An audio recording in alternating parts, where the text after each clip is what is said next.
अब इस प्रश्नावली का यानी प्रश्नावली 2 का अगला सवाल रहेगा हमारे लिए इस वीडियो में, वो है क्वेश्चन नंबर 27, जिसमें प्रश्न इस प्रकार से लिखा हुआ है।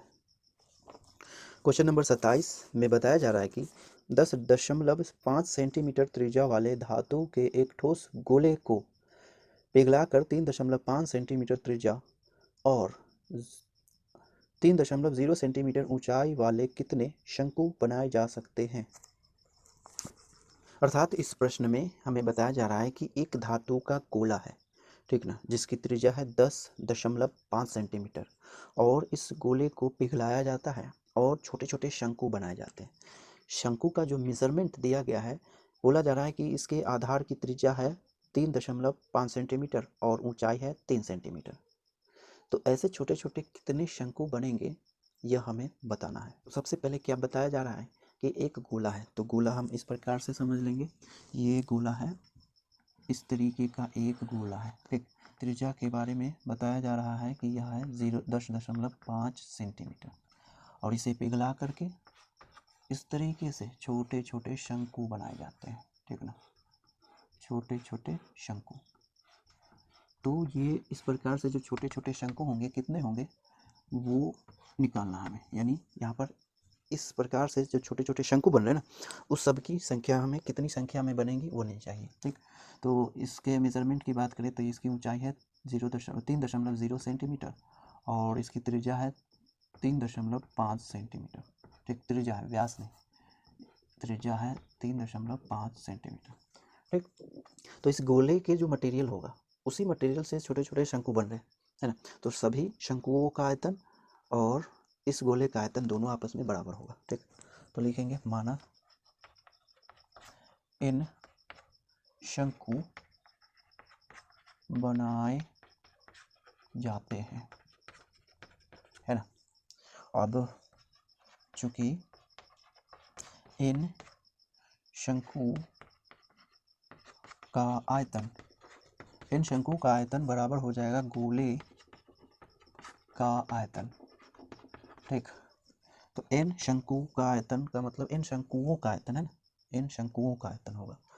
तो आप लिख लीजिएगा इन शंकुओं का आयतन। तो सभी शंकुओं का आयतन यानी कुल आयतन निकालने के लिए हम क्या करेंगे, क्योंकि यहाँ पर शंकु सभी एक ही मेजरमेंट के है ना, तो एक का आयतन और गुणे में n कर लेंगे, है ना। तो लिखेंगे n गुणे एक शंकु का आयतन, और एक शंकु का आयतन हो जाएगा कितना, 1/3 पाई r स्क्वायर, है ना। r कितना है, यहाँ पे त्रिज्या 3.5 सेंटीमीटर और 3.5 सेंटीमीटर और गुणे h होता है, और h कितना है 3.0 सेंटीमीटर बराबर में गोले का आयतन। तो गोले के लिए क्या लिखते हैं, 4/3 पाई r क्यूब, और r इसका कितना दिया गया है, ये तो है r क्यूब, यानी 3 बार गुना करना है त्रिज्या को। तो 0.5 सेंटीमीटर गुने 0 कह रहा हूँ 10.5 सेंटीमीटर गुने 10.5 सेंटीमीटर, है ना, इस तरीके से। तो क्या किया जाए, यहाँ पर ये पाई और इधर भी है पाई, और ये है 3 बटे में भी है 3। अब क्या दिख रहा है, दोनों पक्ष में दशमलव है, तो दशमलव को हटाइए, दशमलव हटा के 10, इस दशमलव को हटा करके 10 और इस दशमलव को भी हटा देते हैं तो 10 हो जाएगा, ठीक ना। और यहाँ से दशमलव हटाए तो 10, यहाँ से भी हटाए तो 10, यहाँ से भी हटा करके 10 देंगे। तो ये और ये और ये साथ में ये और ये सभी कैंसिल हो जाएंगे, ठीक। जो बचेगा वो लिखेंगे, n बचेगा गुने में 35 और गुने में 30 बचेगा, और बराबर में 4 गुने 1 5 गुने 0 1 5 और गुने में 5 सेंटीमीटर का क्यूब, और इधर भी सेंटीमीटर है ना, ये देखो ये 3 गो और ये 3 गो, तो सेंटीमीटर का है। अब क्या कर सकते हैं यहाँ पर, तो यहाँ पर हम देख सकते हैं कि 7 पंचे 35, है ना, 7 पंचे 35 और यहाँ पर 7 इकाई 7 और 7 पचे 35। यह चूँकि 15 सतह 105 होता है, तो 5 7 पचे 35 और बच गया 3, 7 इकाई 7 3 10, ठीक। फिर ये 5 मरतबे 7 से काटेंगे और इसे 15 मरतबे 7 से, ठीक, इस तरीके से। अब ये तो क्या बच गया, ये 5 इकाई 5 और 5 दिया 15 हो जाएगा। फिर ये 5 इकाई 5 और 5 दिया 15 हो जाना है, और इधर ये भी है, इसे भी कहते हैं। क्या हो गया, 5 से ना, तो 6 पंचे 30 और ये 21 पंचे 105, इस तरीके से।